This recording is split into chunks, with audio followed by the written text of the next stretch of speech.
the sea. Let's see. There you go. Dolphins under the sea. It's a different world. Dolphins are some of the friendliest animals that live there. Here's a mother dolphin with her baby. Lift the flap to see her talk to it. Click, click, squeak, squeak. Dolphins speak using clicks, squeaks, and squeals. Baby dolphins stay with their mothers until they are about 3 years old. Dolphins love to play. They can swim so fast. Watch this! Whoa! They just jump right out. They just jump right out of the sea. They flip over in mid-air and dive back into the water. Dive. Sometimes splosh. Sometimes dolphins chase each other for fun. They like to swim beside boats, too, and you can see them leaping in and out of the water. Dolphins breathe air just like we do. They swim up to the surface for air. They can breathe as fast as you can blink. Then they dive down again. Dolphins live in groups, and they help each other look after their babies.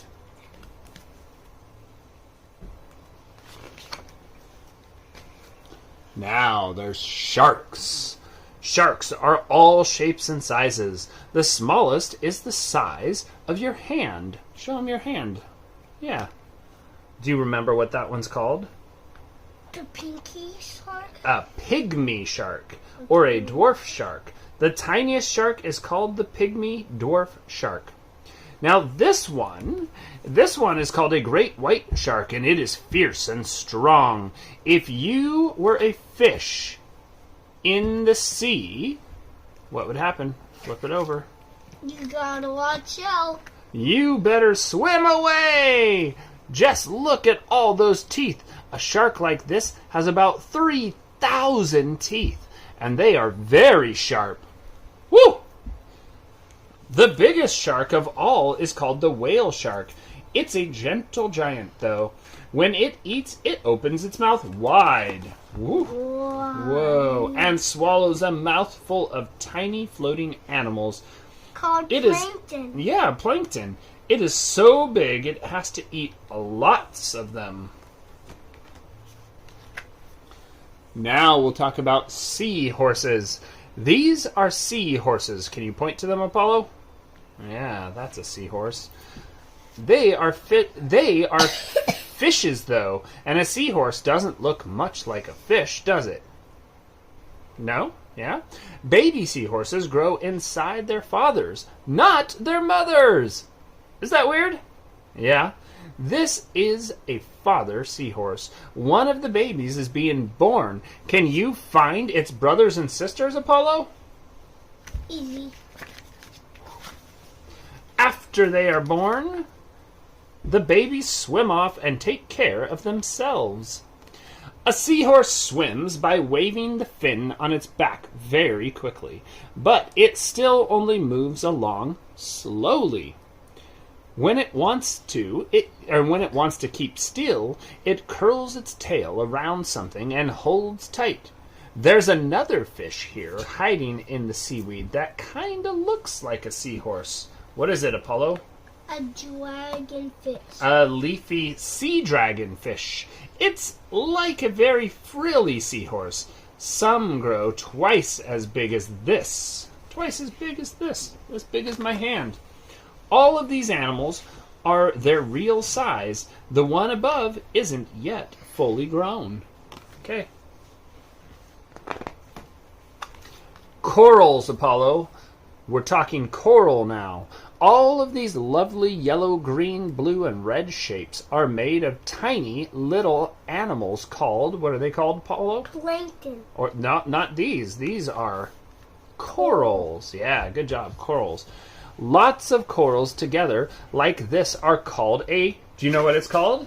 When you have a lot of it together? I know. A coral reef. Yes, a coral reef. Good job. Here's a skeleton of a coral. Oh, here, pull it out of the bag. You can show people while I read.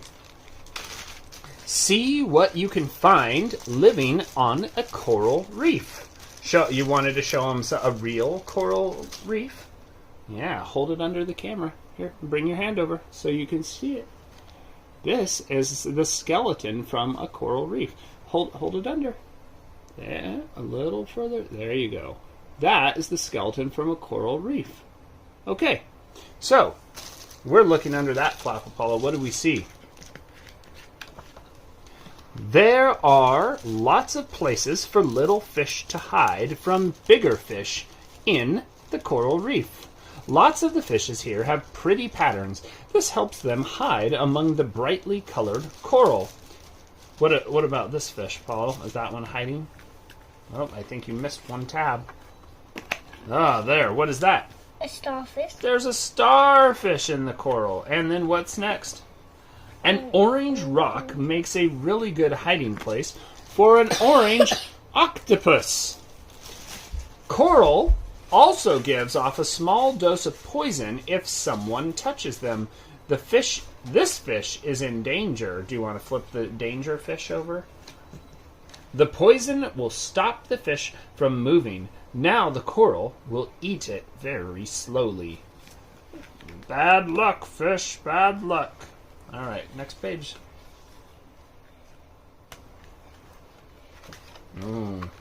That's the deep dark. Was that the next page? Yeah. This is the deep ocean. Deep in the sea. It's as dark as night. Some fish have lights on them so they can see and be seen.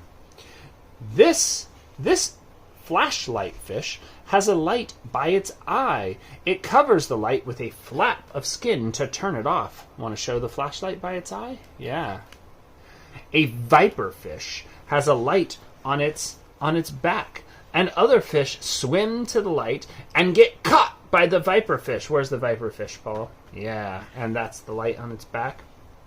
These are also little lights under the viper fish's belly.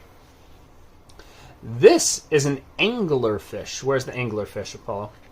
This guy. Well, yeah, but we didn't read about him yet. This is an anglerfish, and it has a light above its head. Other fish notice the light, and they swim up to it. But they better watch out, cuz... Show them.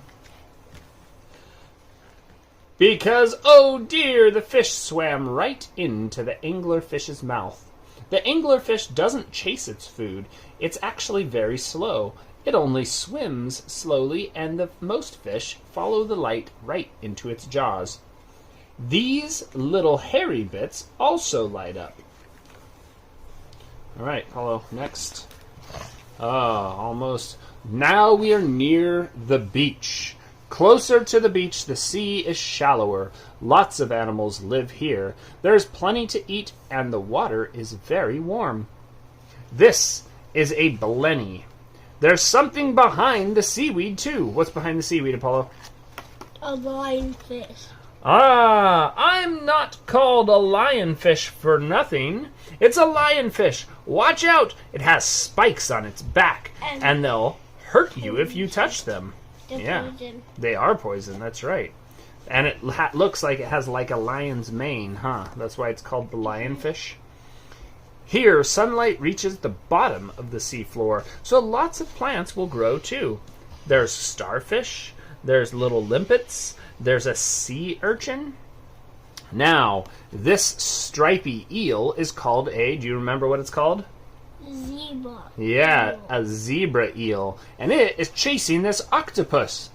Hey, a lionfish and a zebra eel. I know, that's so funny, they both came from the savannah, too. Yeah, a lion's on the savannah and so's a zebra. That's true. And they are both together.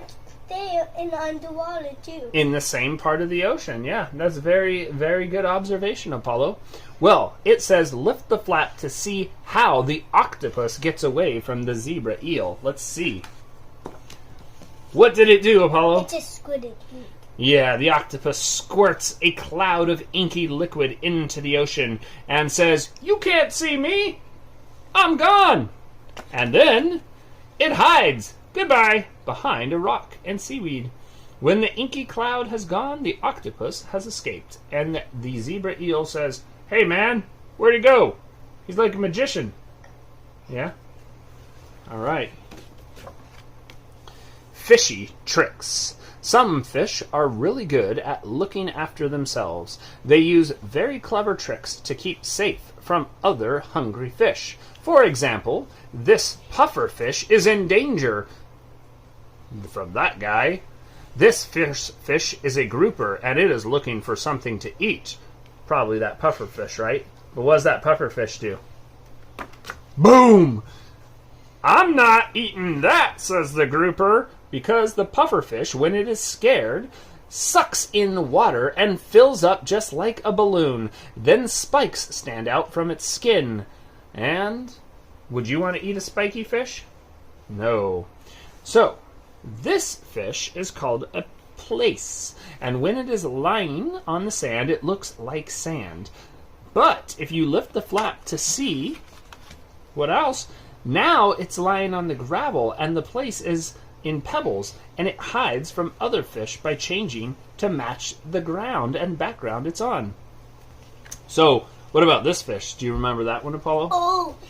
It's a parrotfish, and the parrotfish can make a gooey slime that tastes horrible. Parrotfish is even in the jungle. They are, yeah. It wraps itself. Why do you think it's called a parrotfish? Because it looks like parrot. Yeah, probably all these colors on it, right?